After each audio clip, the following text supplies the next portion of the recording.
Didier Weigne, bonjour. Bonjour. Vous êtes président de ForPlus Training Leaders, un organisme de formation réputé haut de gamme. Pourquoi ce positionnement? C'est un choix, c'est plus un choix qualitatif qu'un choix quantitatif. Et c'est parce que nous avons des méthodes que nous considérons comme étant pointues, précises, pouvant s'adresser même à des publics haut de gamme, jusqu'à des comités de direction d'entreprises importantes, d'une part. Et puis, d'autre part, les formateurs qui travaillent pour ForPlus sont tous des experts. Et donc, nous avons plutôt choisi effectivement un positionnement ciblé vers le haut. Alors, quels sont les domaines d'intervention de vos experts? Alors nous en avons 4. Le premier est le domaine des présentations, présenter efficacement, c'est-à-dire augmenter son aisance et son impact à l'oral, donc ça s'adresse à des managers, à des dirigeants, à des commerciaux. Le second domaine, communiquer et manager efficacement, donc ça s'adresse essentiellement à des managers. Et encore une fois, depuis le manager débutant jusqu'au manager très expérimenté, où nous faisons travailler ensemble des équipes de management pour développer une culture managériale supérieure, d'une part, et puis des talents individuels jusqu'à ce que nous appelons la stratégie du dauphin. Un troisième élément qui est la vente.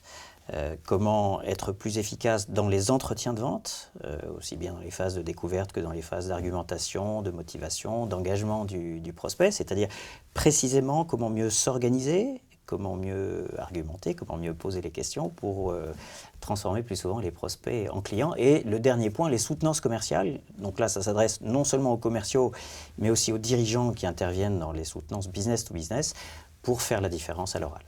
Le marché de la formation, c'est un marché très concurrentiel. Comment vous faites pour vous démarquer? Einstein disait « Il faut que les choses soient rendues aussi simples que possible, mais pas plus simples. Things should be made as simple as possible, but not simpler. » Et en fait, nous essayons de jouer vraiment sur cette corde raide. C'est-à-dire, si c'est trop simple, c'est souvent inintéressant. Si c'est trop compliqué, là, on ne passe pas à l'application. C'est-à-dire qu'on a le piège de formations qui sont intéressantes, mais qui ne se transforment pas en application. Notre volonté, c'est de faire en sorte que 80% des participants puissent appliquer et appliquent 80% des apprentissages d'une formation. Voilà ce qui nous différencie. Vous avez l'air passionné. Ça, c'est vrai, oui. La formation, c'est une passion. Je suis loin d'être le seul, mais j'adore apprendre, j'adore enseigner, je dirais même que j'adore entraîner, c'est-à-dire donner des connaissances qui se transforment en comportement, et parfois même jusqu'au réflexe.